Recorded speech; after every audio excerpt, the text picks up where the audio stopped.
የዘወትር አክብሮታዊ ሰላምታችን በያላችሁበት ድረስ ወደ ሸገር ታይምስ ቤተሰቦች እንደምናላችሁ ዕለታዊ ዜናችን እነሆ በሰዓቱ ተመልሰዋል። እንደተለመደው አበይት ነጥቦችን አስቀድመን እናስተዋውቃችሁ።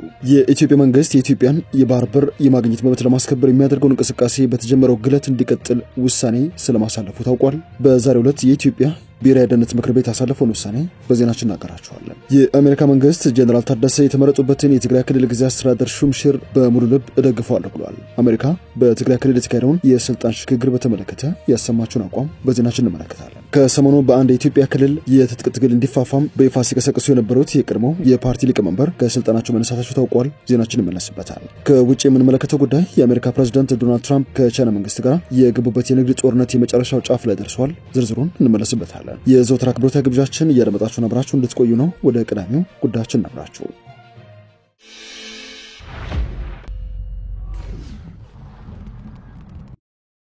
መንግስት የኢትዮጵያን የባህር በር የማግኘት መብት ለማስከበር የሚያደርገውን እንቅስቃሴ በተጀመረው ግለት እንዲቀጥል ውሳኔ ማሳለፉ ይፋ ሆኗል። ዓለም አቀፉ ማህበረሰብ ኢትዮጵያ በቀጠናው ሰላምና ደህንነት ለማረጋገጥ ያላትንም ከፍተኛ ሚና እንዲረዳም የኢትዮጵያ መንግስት ጥሪ አቅርበዋል። የብሔራዊ ደህንነት ምክር ቤት በዛሬው ዕለት ያደረገውን ስብሰባ በተመለከተ ከጠቅላይ ሚኒስትር ጽህፈት ቤት በወጣው መግለጫ ላይ ነው ይህ ይፋ የተደረገው። ጠቅላይ ሚኒስትር አብይ አህመድና የጦር ኃይሎች ጠቅላይ ኤታማዦር ሹም ፊልድ ማርሻል ብርሃኑ ጁላን ጨምሮ የፌዴራል መንግስት ከፍተኛ ኃላፊዎች በተገኙበት የተካሄደው ስብሰባ ሀገራዊ፣ ቀጠናዊና ዓለም አቀፋዊ ሁኔታዎች የተገመገሙበት እንደሆነ መግለጫው አትተዋል። ምክር ቤቱ በስብሰባው ትኩረት የሚሹ ጉዳዮች በሚል ከተቀሳቸው ጉዳዮች ውስጥ ፍላጎትን በኃይል ማስፈጸም መንገድን የተከተሉ አካላትን የተመለከተው ነው። እነዚህ አካላት መልካቸው ይለያይ እንጂ በተለያዩ አካባቢዎችና በውጭ ይገኛሉ ያለው ምክር ቤቱ መግለጫ ሴራ፣ ወጥመድ፣ ዝርፊያ፣ እገታ፣ ጭካኔ፣ ህገወጥ ንግድና ፍላጎትም በኃይል ብቻ ለማስፈጸም መለያቸው ሆኗል ሲልም ነው የወነጀላቸው። መግለጫው እነዚህን አካላት በሀገር ውስጥና በውጭ ከሚገኙ የኢትዮጵያ ጠላቶች ጋር የሚተባበሩ እንደዚሁም የሐሰት ፕሮፓጋንዳውን የሚመሩ ክንፎች እንዳላቸውም በመጥቀስ ነው የከሰሰው። ምክር ቤቱ በጥልቀት ተመልክቷቸዋል የተባለው ሌላኛው ጉዳይ ከዓለም አቀፋዊና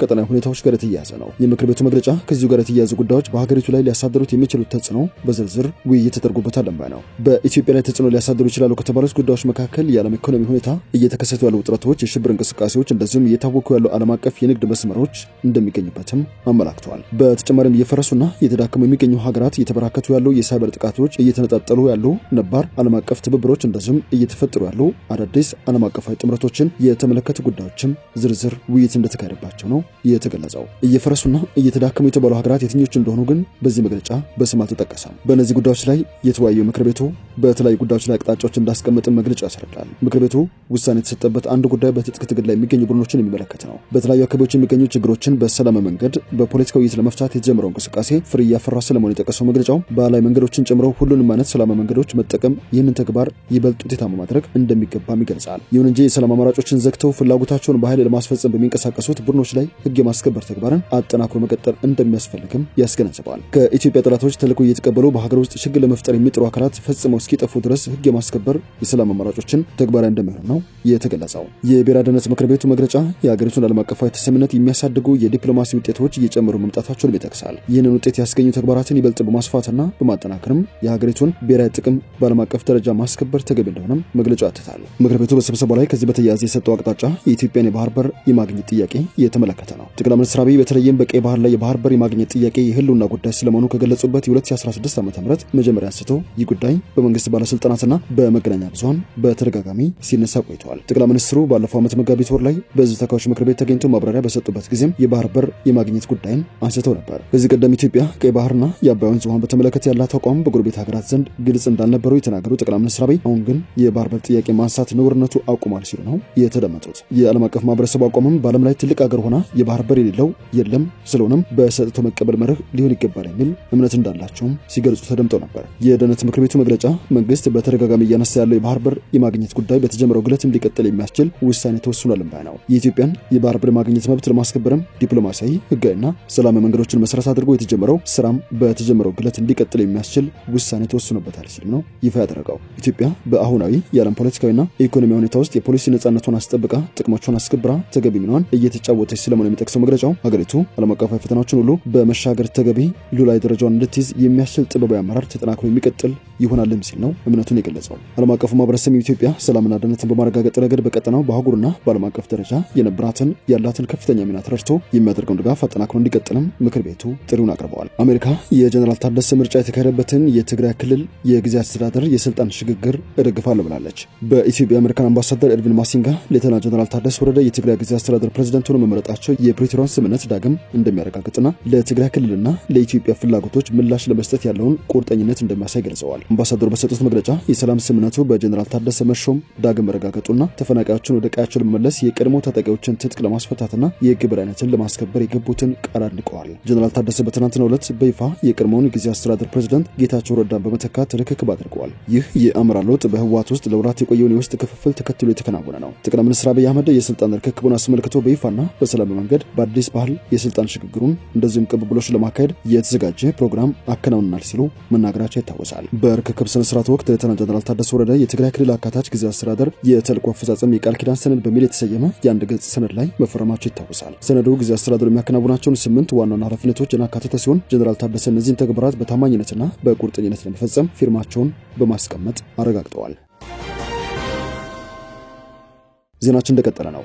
የኦጋዴን ብሔራዊ ነጻነት ግንባር ኦብነግ ማዕከላዊ ኮሚቴ ያካሄደ በሚገኘው ሁለተኛ መደበኛ ስብሰባ አብዱራህማን ማህዲን ከድርጅቱ ሊቀመንበርነት ካነሳ በኋላ አዲስ አመራር ሾመዋል። የኦጋዴን ብሔራዊ ነጻነት ግንባር ኦብነግ ማዕከላዊ ኮሚቴ በዚህ ወቅት ያካሄደ ባለው ሁለተኛ መደበኛ ስብሰባ አብዱራህማን ማህዲን ከድርጅቱ ሊቀመንበርነት መነሳታቸውን ይፋ አድርጓል። የኦብነግ ውሳኔ የድርጅቱን ውስጥ አንድነትና በሰላማዊ ትግል ላይ ያለውን ቁርጠኝነት የሚያመላክት ነው እንደ ፓርቲው ከፍተኛ አመራር አስተያየት። ይህ ውሳኔ የተወሰደው አብዱራህማን ማህዲ የድርጅቱን አንድነት አደጋ ላይ የሚጥሉ ተግባራትን ማከናወናቸውን ከጠቀሰ በኋላ ነው። ከኢትዮጵያ ውጭ የሚገኙት አብዱራህማን በቅርቡ በክልሉ የትጥቅ ትግል እንዲጀምር ቀስቀሳ መጀመራቸው የመነሳታቸው ምክንያት እንደሆነ ከስፍራ የተገኙ መረጃዎች አመላክተዋል። አብዱራህማን ማህዲ በ2010 ዓ.ም በአስመራ የሰላም ስምምነት ከተፈረመ በኋላ በሰላማዊ ትግል ለመቀጠልና በዲሞክራሲያዊ ምርጫ ለመሳተፍ ቃል ገብቶ ነበር። ይሁን እንጂ ባለፉት ወራት የክልሉ መንግስት በትጥቅ ትግል ለመጠላለያ የጦርነት ጥሪ በግላቸው ሲያስተጋቡ የቆየ ሲሆን ይህን የጦርነት ጥሪ ባሳለፍነው ሳምንት የግንባሩ ስራ አስፈጻሚ አካል ባወጣው መግለጫ ውድቅ ማድረጉ ይታወሳል። በተጨማሪም ግለሰቡ ኑሯቸውን በውጭ ያደረጉና በአገር ውስጥ ብጥብጥና ሁከት ለመፍጠር ከሚንቀሳቀሱ ኃይሎች ጋር ትብብር እናደርጋለን ማለታቸውንም የጠቀሱ የፓርቲው አንድ ከፍተኛ አመራር የዜግነታቸው ጉዳይም ጥያቄ ውስጥ መግባቱን ነው ጥቆማ የሰጡት። ኦብነግ በወርሃ ነሐሴ 2010 ዓ.ም በፈረንጆቹ ኦገስት 13 2018 መንግስት ያቀረበውን የሰላም ጥሪ ተቀብለው ወደ ሀገር በመመለስ ከዚያን ጊዜ ጀምሮ ሰላማዊ ትግል ለማካሄድ ቃል ገብተዋል ያሉት የፓርቲው ከፍተኛ አመራር፣ ያም ሆኖ ግን አብዱራህማን ይህን ቃል እንዳይፈጸም የሚያደርጉ እንቅስቃሴዎችን በግላቸው ማካሄዳቸውን ሀገርና ህዝብንም ወደ ጦርነት የመክተት እንቅስቃሴያቸው ሊቆም ባለመቻለው ውሳኔ መተላለፉን ነው ይፋ ያደረጉት። ማዕከላዊ ኮሚቴ በዚህ ስብሰባ በቀጣይ ለሚካሄደው ጉባኤ ዝግጅት የጉባኤ አዳራሽ ኮሚቴ እንደሚመርጥ የሚጠበቅ ሲሆን ይህም የግንባሩን ወደፊት እንቅስቃሴና አመራር መዋቅር ለማጠናከር ያለመ ነው ተብሏል። የአብዱራህማን መነሳት የድርጅቱን ውስጥ አንድነትና በሰላማዊ ትግል ያለው ቁርጠኝነት የሚያመላክት ነው ሲሉም የፓርቲው አመራር ይፋ አድርገዋል። የኦብነግ ማዕከላዊ ኮሚቴ አብዱራህማን ማህዲን በማንሳት በመተካቸውም አቶ አብዱካሪን ሼክ ሙሳ ወይንም ቃልቢ ዳጋህ ሊቀመንበር በማድረግ እንደመረጣቸው የደረሰ መረጃ ያሳያል።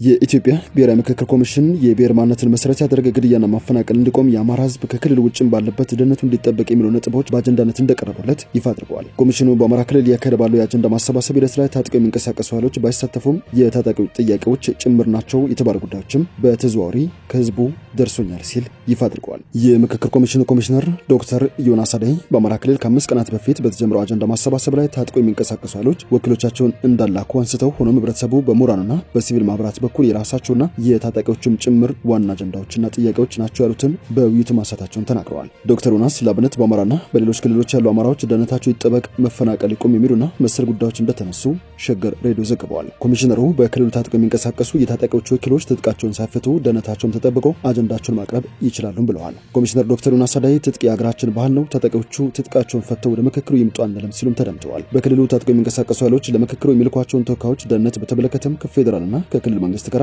ስለተነጋገርን በመንግስት ጸጥታ ኃይል ታጅበው በምክክሩ መሳተፍ እንደሚችሉም ተናግረዋል። በአማራ ክልል የምክክር ሂደት የህብረተሰብ ወኪሎች የምክክር መድረክ በስኬት መጠናቀቁን የክልሉ አስተባባሪ ኮሚሽነሮች ይፋ አድርገዋል።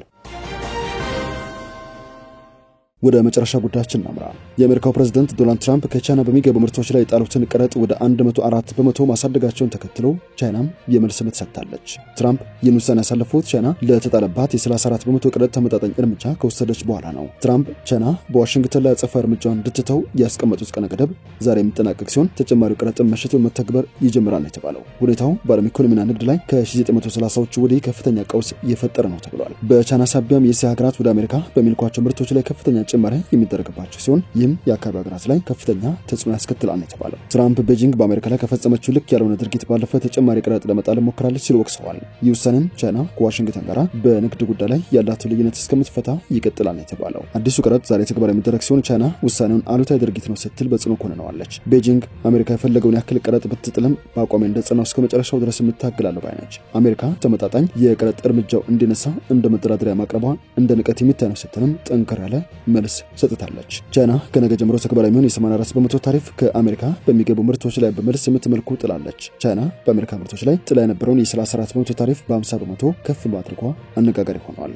የተወደዳችሁ የሸገር ታይምስ ቤተሰቦች የሰዓቱ ዜናችን አበቃ። ስላደመጣችሁን አመሰግንን። በያላችሁበት ሰናይ ጊዜ።